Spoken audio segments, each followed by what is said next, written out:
oh, geez, what am I going to hear from her if we don't win, even if his other one does. Yeah, so. Tina's absolutely a gem. That's awesome. Race number 2 is for maiden fillies and mares. $30,000 is the claim price. They're going to go 1 mile. Did have a scratch of the number 2, and I say this to Paul probably 3 times a week. You're lucky you're cute. So not the hunch play you can play today because no, she's out, I can't. though. I literally say that to though. him. You're lucky you're cute. Matt, what do you think about the first leg of the early 50-cent pick 4? I hope that, first of all, I hope that Paul heard that, by the way, on air. I hope he's listening somewhere in the If facility. he doesn't, people will tell him, oh, your wife's talked about you on the show today. Definitely. Thank you, fans, for staying loyal to our program. That means you're paying attention. Exactly.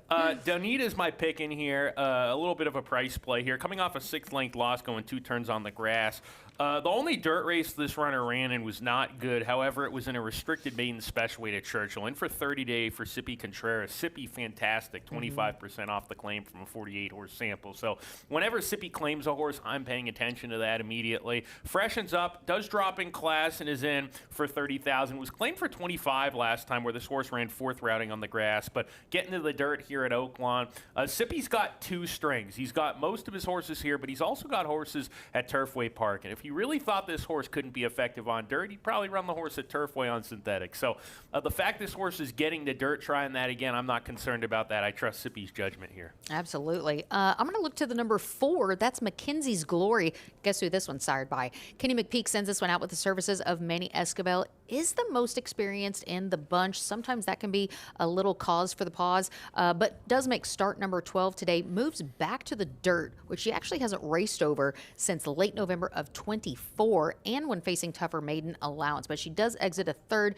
She was the beaten favorite over the Fairgrounds turf when adding blinkers, but does like to sit back and make one run of ground. So I'm going to give it to the number 4, Mackenzie's Glory, in race number 2.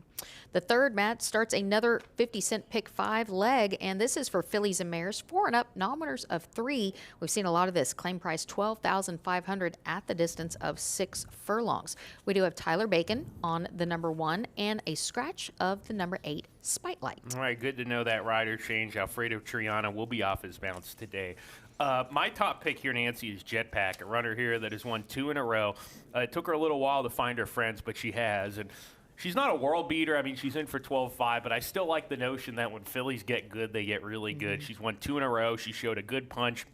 I really like that Ray Ashford is sort of gradually wearing down those conditions with wins, by the way. 1 for maiden 12.5, then in for 16.92, back in for a 12.5 tag today. This is a non-3. So non-2s are races in which horses have never won 2 races. She passed that test, and pretty easily as well. Now she's up against non-3 lifers, a little bit of a bump up in class. But I think based on how she won, the way she stalked and pounced and kicked on, I think she's good enough to run well against this little bit tougher group. Well, there's a horse that really kind of jumped off the page at me. That's the number 1, Laura Branigan, coming from the barn of Lynn Klebrad, and we did say Tyler Bacon in the irons. Horses tend to develop trends and patterns. They're very repeated, I think, and that's one reason why I did go to this runner. She comes off the shelf, though, from early June, so she does give up quite a bit of recency. That last rate at Prairie Meadows, when facing non-3 for $20,000, and she was closing and wound up 3rd in that particular field.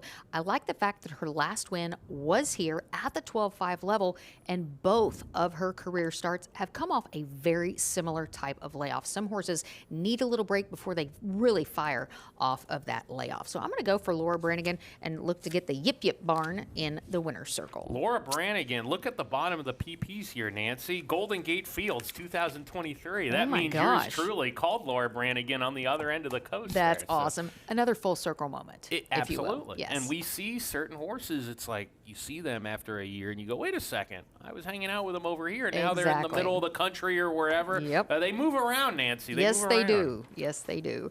Race number 4 is a starter allowance at the $40,000 level for 4-year-olds and up, and they are going to contest a 1 mile and a 16th in distance.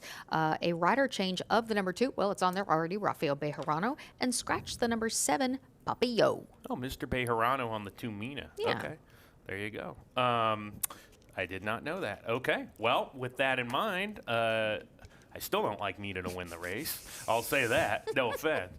Nancy was taking a swift of water. Let's Don't say that after I literally just almost, that would not be good. There you go. Yeah, I'm good. That's why Nancy's so professional. I'm good. That was off camera. I know it. I know when to time my drinks. She can deal with that. Systematic change. I scratched into this horse. I like Papa Yo in here. I thought his last race was really good, and I thought he was an interesting price horse in here, but he's out. So I scratched into Systematic Change. A runner that last time out, there was a really fast pace. This horse was double-digit lengths behind and closed in, but was second best behind a runaway winner who freaked that day.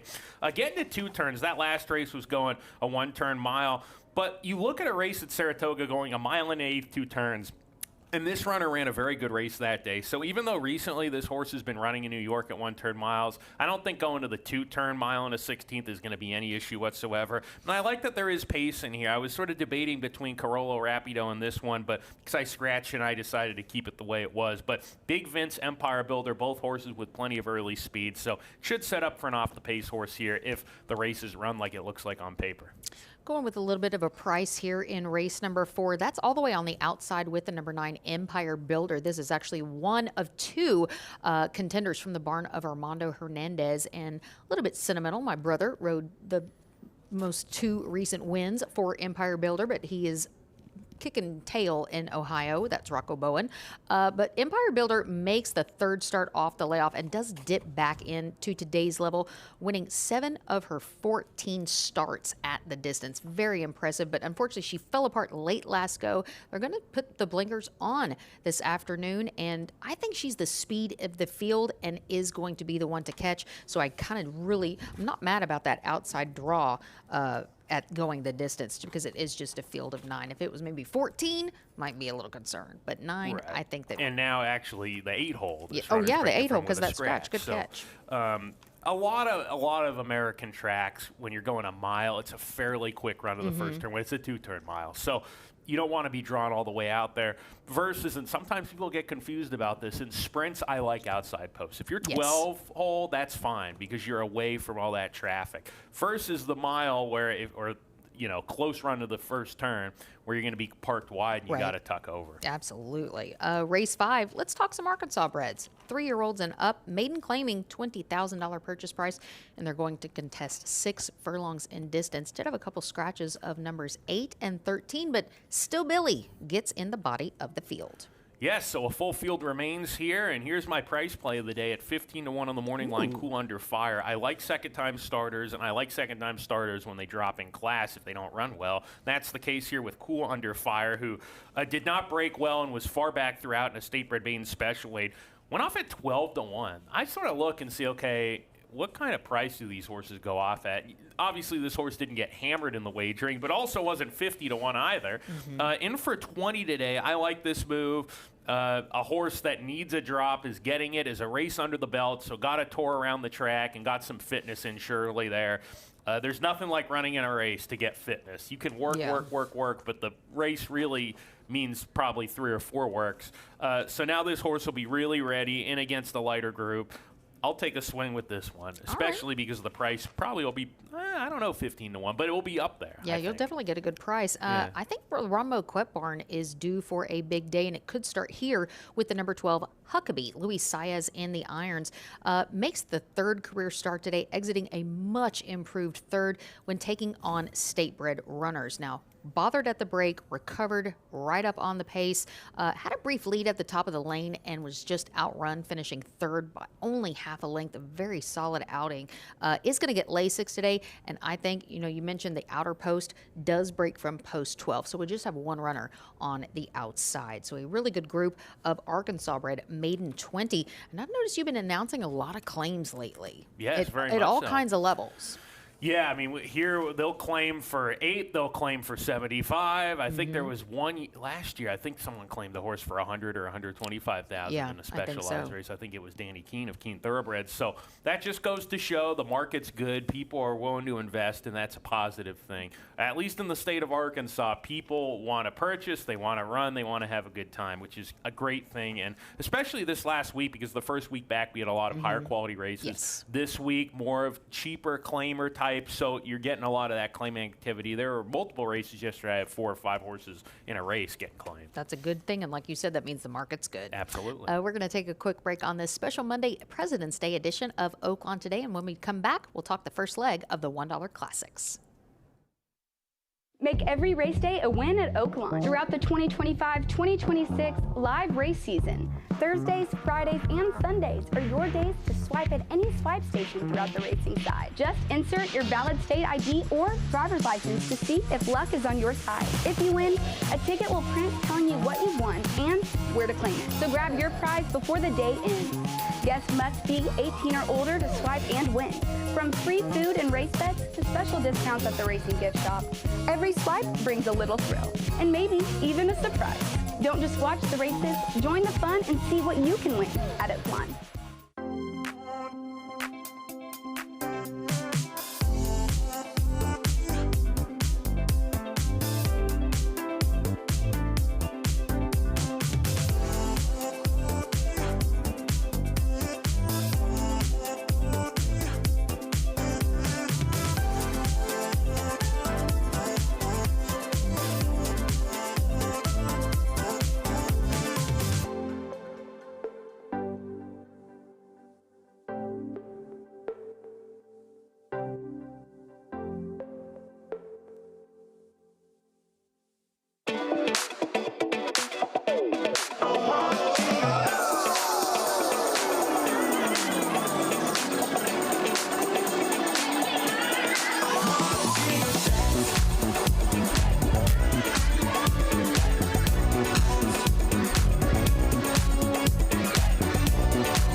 Coming back, we do, let's go ahead and bring this up, Matt.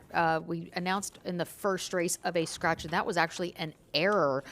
Race number 1, Lovely Words, is competing, and it is a field of 7. So we apologize for that. Don't worry, Rags Racing, you're in. You're in. Don't worry. It's going to be a good day. Sporting the orange, it might match, yeah. Maybe so. Because their silks are orange with a black ball, yeah. Yeah, well done, Nancy. Well, You're paying attention to silks. we trained for them for several years, so I got okay. to take those silks There to the you go. jocks room quite a bit. So I'm still impressed. You remember. That's good. that's one of the few things You I have good remember. recall. Exactly. Or not like you. Race 6 is for 4-year-olds and up, non-winners of 3 or non-winners of a race since July 16th. They are going to go a mile and a 16th, 12.5 claimers, and this we do have quite a few scratches, taking out numbers 2, 3, 5, 7, 13. And the 14 gets to draw in. Treble Clef, which, by the way, is a live horse now that he gets in. Mm-hmm. So surely the connections are happy about that. I don't love picking 2 for 23 horses because they just don't win that much. Right. Sometimes the numbers don't lie. The numbers are suggesting that this horse hasn't visited the winner's circle too many times. It's been a minute. It has been a minute. However, I like the race he comes out of, the 12.5 race that Gettysburg Address won, and Heroes Medal ran second in. I think Gettysburg Address, if he was running in this 12.5 here, he'd be the favorite. So I put stock into that. And okay. I like to look, if I remember my circuits, I remember the horses that are running and knowing who's good and comparing certain horses to other horses. If I look at a strong race and a horse runs for the same level, maybe runs 3rd or 4th, but is in against what I deem as a weaker field, I'm gradually going to move them up a little bit, and naturally we'll do that. So he's my pick in here. This horse was close to a it was a moderate pace. It wasn't a fast pace. It wasn't a slow pace. It was just moderate, and he got a little bit tired late in the game, but fought back to finish 3rd. And this is not a horse that necessarily needs the lead to run well. He's run well on the lead and hitting the board there. He's hit the board from off the pace. So maybe if they just time it a little more here where he's not as tired down the lane, he has a little more kick, and like I said, maybe this field isn't quite as tough as the one he saw last time out, then maybe the stars align for him. Not a strong opinion in this race, but he's always around. That's the good news, even though he doesn't win that much. So if he runs his race with the 5-pound bug, Amir Mendoza, I think he'll be around at the very least. Well, I'm going to go with a horse that is making the Oaklawn debut today in the 13th career start, coming from the barn of Mike Stidham, Ramon Vasquez. You don't often see runners at Oaklawn that have a lot of turf on their past performances, but this runner actually does, despite doing the most work and being effective over the main track. So I like that they've moved this horse back to the main and exits a third against just slightly tougher beaten $15,000 runners at a mile 70 at the fairgrounds. Does drop in, gets a little class relief, and as I said, very sharp at the distance. Also, 5 attempts at a mile and a 16th, has produced 2 wins, a second and a third. So I'm sure this race is written probably down at the fairgrounds, but the purse is going to be more here at Oaklawn. That can be sometimes a good incentive to make a trip. And it's a good incentive to claim or, yes, you know, to make money. I mean, that's how you do it. That's another reason why we talked about the claiming, why they claim so much here, because you can run a horse for 12.5 and you can drop them and put them in for 10 or even 8, less than what you bought them for. But if you know they're going to run well and they do, and let's just say they get claimed and you make the purse, you're making money. That's a good payday. That's a very good really payday. good payday. I don't think we'd ever, if me and you invested $8,000, put 4 and 4 in there, and basically knew, okay, we're going to make between us probably $5,000 a piece, I think we'd probably go in and do that. I think that's, I'm with you right there. Let's go. Race 6 was the start of the $1 Classics, and race 7 is the first leg of the final 50-cent pick 5 on the afternoon. This is for Arkansas breds, 4-year-olds and up, non-winners of 3 or non-winners of a race since November 16. They are in for the claiming price of $25,000 and will contest 3/4 of a mile. Full field of 12. Not surprised to see, but we do have scratches of just your also eligible. The AEs are out. By the way, going back to that last comment, easier said than done. Yes, yeah. The same can be said for winning a horse race and picking a winner. Yeah. So it's we not sound great. Right. It's not as easy as it looks. That's what people say, on camera, and then people try to do it. It's not as easy as it looks. No, we're great when it comes to analyzing the races, but if it doesn't pan out, we don't look so great anymore. That's what I've learned. It's like getting mad at a meteorologist when it rains and there's nothing in the forecast. Right. So, yeah. Job security. I don't think I'd be a very good meteorologist person. I'd rather stick with the horses. And at least people give you a little more leg room, you know, when you pick a wrong horse versus a meteorologist. You never know what's going to happen in the paddock and the post parade and the starting gate. So, yeah, there's a lot of different variables. I just know when I'm watching a meteorologist, no matter where I've been located in the United States, because I've worked in multiple different states, it's the same thing. We hire the worst meteorologists in this state. It's everywhere. So if you hear that phrase, it's all over the country. It could, and if you don't like the weather, just wait a minute. It'll change. I will pick a horse here. He's a little inconsistent himself, but he's a cool little horse, King Peanut. The key with King Peanut, for me, and I say it a lot, so folks I think that watch this show regularly get the gist of this, of where I go with this and one of my angles I like. I do like when horses come out of open company and they go against Archie breds. It's just an easier field here, plain and simple. This horse was not competitive on the lead last time out, going 2 turns. Going to the sprint game today, but this horse was very successful as a youngster, as a sprinter. I like this move by Wayne Potts. He's actually in for $1,000 more than he was last time out against open company. So I like King Peanut in here. The class drop really is what did it for me. And on top of that, he did duel on the lead. The pace was actually pretty swift for the 2 turns, and he got tired. But this is a whole different ballgame. I think he's going to really appreciate this class drop. He actually won the 2023 Rainbow Stakes, so he's got some nice. He's got some nice class to him. I'm going to go a few stalls to the inside of Matt's top selection with the number 3 UVC, Tim Martin and Tyler Bacon. Tyler starting to pick up here, so pay attention. It is the first time that we've seen this runner since early September, when finishing 3rd against starter option 12 claimers at Prairie Meadows. Been very consistent though, in the money 8 of the last 10 starts. starts, with the majority of those wins coming against open company. His better efforts have found him not too far off the pace, and I think there's enough pace in this field to really set up nicely for UVC down the lane. Race number 8, we're getting closer to the feature race. I'm very excited about the Ozark, by the way. Just want to put that out there. I am too, and we'll take some time to talk about it. I'm getting ahead of myself because I want to talk horses. 3 and up, non-2, claim price $75,000, and they're going to go 1 mile in distance. That means the short stretch of the mile run. And as we look at the field for race number 8, just one scratch of the number 5, Camp Evans. He was my price horse that may not have gone off at 10-1, but I really liked him here. I thought he was really well spotted. I think he was ready to run well. Not going to be the case today. We'll have to wait for another day. I actually scratched into the Warden, and then I made a change. Because I looked at it, and I said, you know what? Barb number 7 with that really poor race and a first-level allowance last time out may go off at a little bit of a better price than the Warden, who finished in midfield behind a really nice now stakes place horse named Super Cruise. So I went with Barb just because of the price, but I think it's sort of hard to separate them on their best day.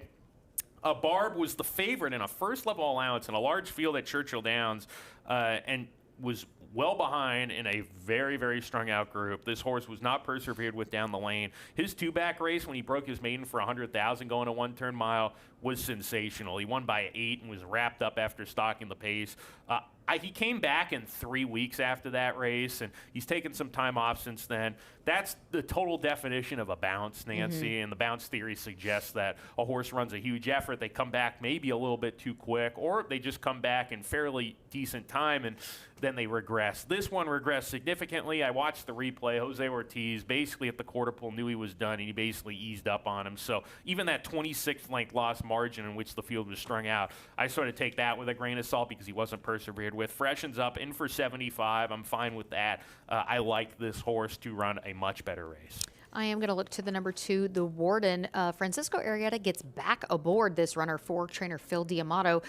Raced against non-2 for 80 at Churchill, going 7/8. Francisco in the irons kind of sat off the pace and did wind up third, only beaten 2 lengths, then stepped up, maybe potentially overmatched against first-level allowance runners here in early January at 1 mile and a 16th. Just didn't have the kick that day. We are going to shorten up just a little bit, and I think that's going to be extremely important because sometimes horses will just get tired, and I love that you say they're dropping anchor that last little bit of ground. So cutting back to the mile and back in for the tag, I think the Warden, the number 2, looks very live here on Monday's card. I would agree with you. It seems, Nancy, this is a race where the top 3 or 4, one of them will probably win, but between those 3 or 4, they're very evenly matched horses. Agreed. Race number 9.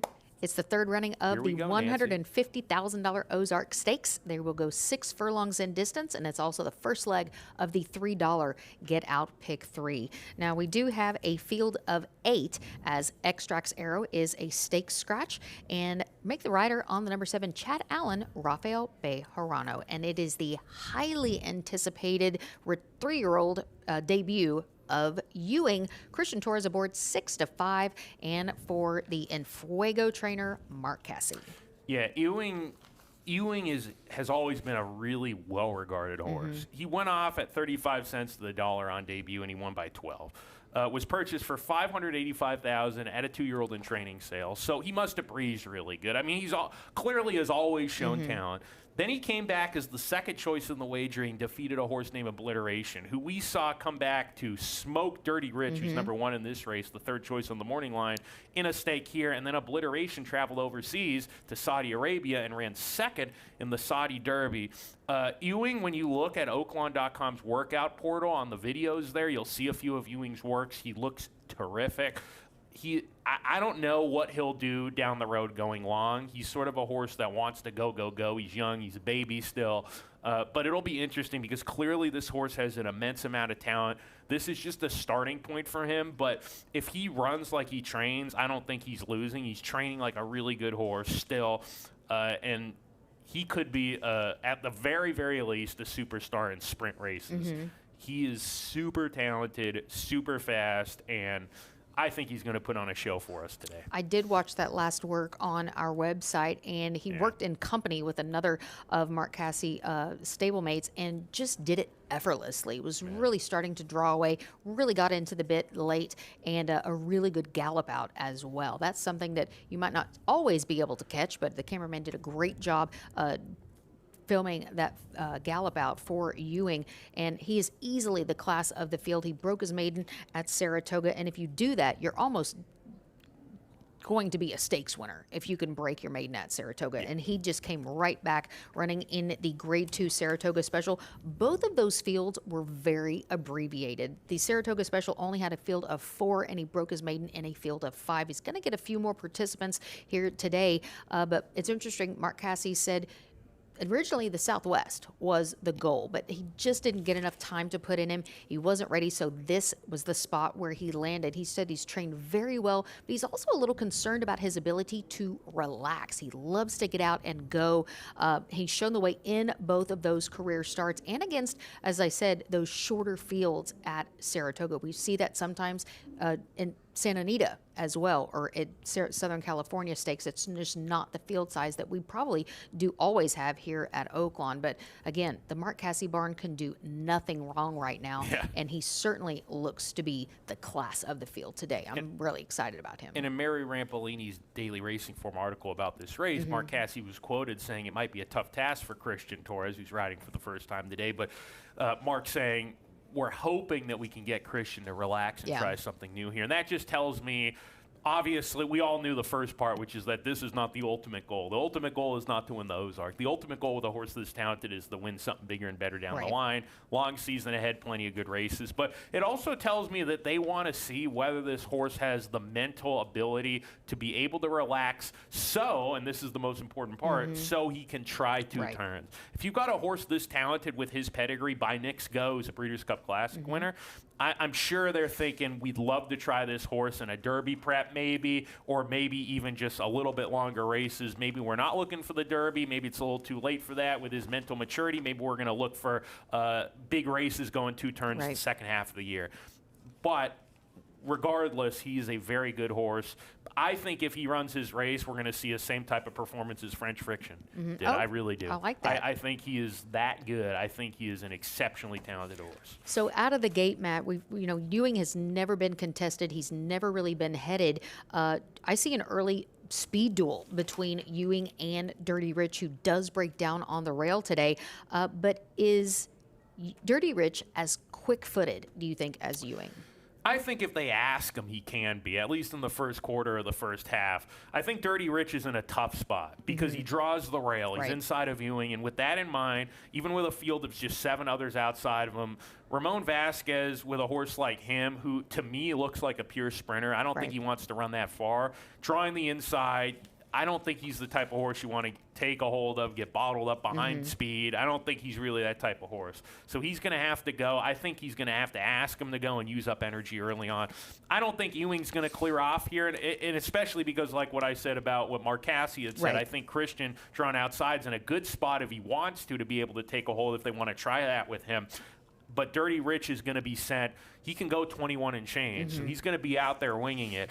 I just don't know how long he's going to be able to stick around. Yeah, it's a really good field for the third running of the Ozark. Today's feature, that being race 9 on an 11-race card. Race 10 is the first leg of the $5 late double, and it is for 4-year-olds and up, a first-level allowance, and they'll contest 1 mile in distance instead of a scratch of the number 7 timing difference, but still a really competitive group of 9 to go to the gate. Yeah, this is a good allowance race here right after the major entree here. We've got really good dessert here. I love that. Yeah, really good dessert here. I like these types of races here. And my top pick in the race is Gunrunner Charlie, the stablemate to Dirty Rich. I'll tell you what, he impressed me as much as anybody in his last race, including the top 2 finishers when he ran third. This horse has always been going 2 turns, 1 to go, go, go. Last time out, he was forced to sit off the pace. He had a really bad start that day. And he was able to pick his way through the pack. He had a lot of run at the quarter pole turning for home, and he was waiting behind a few weakening horses, found room, came on with a surge for third. I actually really loved the race, even though things just didn't set up for him because of the start. He lost the race at the start. I mean, he was 5 lengths slower than the second last place horse out of the gate, and he still ran third. if I'm Peter Miller, I love that because that tells me if there's a fast pace in here, I'm confident my horse does not necessarily need to be sent hard like he has earlier in his career to be forwardly placed into fast paces going 2 turns. So for me, Gunrunner Charlie, I'd love to see him with a good trip here because I think he can very much, if he runs back to that last race, run a really good winning effort here. I'm going to look a little further out to the starting gate with the number 8, Dance Some Mo. Tom Van Berg having a really good meet. Only so far sent out 8 runners, 2 wins and 3 seconds. So his horses are certainly live this meet coming in. Does get the services of Francisco Arrieta. Now, he is the old man in the field. He's 8, but he's still really consistent. He does post the highest last out buyer speed figure in the group of 91. Really impressive figure. He does come off back-to-back runner-up finishes here at today's level, both of those at the distance of 1 mile and a 16th. So with that being said, I think wouldn't be surprised to see Francisco maybe position him a little closer to the pace than he has last out, as he is going to have that shorter run of ground in the mile stretch. So really like the number 8, Dance Some Mo, from the barn of TVB. And he just ran second his last 2 races to Super Cruise in First Division, Not who were too necks shabby. apart in a stake here last week. So with that in mind, if they can do that, you'd think this horse has been running against the toughest company as of late. The finale, the last race. I like to call it the cocktail stakes. Yes. This is race 11, and we're going to close out this race week with Arkansas bred maiden 3-year-olds and up. $20,000 claim price, and they're going to sprint 6 furlongs in distance. Do have a scratch of the number 12 and 14, which does allow My Russian to draw in. Yeah, this is a full field to end our day. This is probably the only time these horses will be in some sort of stakes race, as you projected, because this is the cocktail stakes, and they're in for 20 today. But one of them is going to find their friends today, and one of them is going to get their first picture taken here. I scratched into Conway, a horse that comes out of Open Company. I picked him second originally, but my top pick is scratched, so land into him. His speed figures are comparable to everybody else's in here. He's one of these horses. It wouldn't surprise me if he clunks up for a minor award. Wouldn't surprise me if he wins. I think he'll be around. I mean, his last race is good enough to be around against this group. It's just a matter of if he's ready to run his A race and if there's anybody else in here that can run faster than him. But he's going to be coming from off the pace, be sitting in midfield today. Hopefully he can run on here. Yeah, I like Conway as well. Keith in the irons makes a 3rd start off of a layoff. And just as Matt alluded to earlier in the show, that drop from Open Company into Arkansas breds is a significant drop in class. So it's just an easier field, as we like to say, find their friends. And I think Conway is going to do it. Especially in these lower level maiden claimers. It's just about finding the right field. Right. Especially with a horse like him, Nancy. His last 3 races, if you're just a speed figures person, they're fairly consistent. So that tells me if the speed figures stack up with everybody else, he's consistently putting up these figures. For me, that gives me a little bit of comfort for a lower level maiden claimer that maybe if he runs that consistent race, he finds the right field. We've given you our selections for the 11 race card. Now let's take a look at our prop bets. This is our $20 show bet bonus parlay. Matt is going to start with race number 1. Go to Jetpack in the 3rd, Ewing in the feature, and Gunrunner Charlie in the nightcap. I start out with Mackenzie's Glory in the 2nd. Go to Huckabee, the Warden, and Dance Some Mo. My long shot play of the day is in the 4th with Empire Builder from the barn of Armando Hernandez, while Matt goes to the 5th with the 5, Cool Under Fire, and we both have picked Ewing in today's feature stakes, the Ozark, at race 9, and very excited because we also have a celebrity in our midst. Oh, I think I know who that is. Yes. I saw him yesterday, actually. He is he's a huge social media influencer by the name of Griffin Johnson. If you don't follow him, you might want to. He is part owner of Ewing and also has a little bit of Sandman. So he's making his first trip to Oaklawn here, and I've seen a lot of his social media. He's great getting that younger generation, just introducing them to the sport, and has already brought an allegiance of fans along with him to our amazing industry, and has traveled over to Japan to see their racing product, and we're very happy to have him here to show him Oaklawn's product. He was at DeLuca's yesterday. I went in there to have a nice burger from DeLuca's, and there were young people taking pictures with him. When I walked in, I said, oh, wow, he's really popular, because they're just random people that were looking at him going, I know who that TikTok guy is. Exactly. He looks familiar. Yeah, so. we're happy to have him here and happy to have Ewing here as well running for us. And One thing that I think Griffin's going to enjoy about Oaklawn is the atmosphere Oh, here. He's been to a for lot sure. of different tracks now. He's gonna be here and realize it's like Saratoga. Yes, and this is one of our bigger days of the season. So happy you could join us on this President's Day. Keep that voucher for your cap because you'll redeem it after race number 4 in the North End. After today, live racing returns on Thursday, but we hope you have a fantastic day here with us. For Matt Dinnerman, I am Nancy Holthus. Good luck and good racing.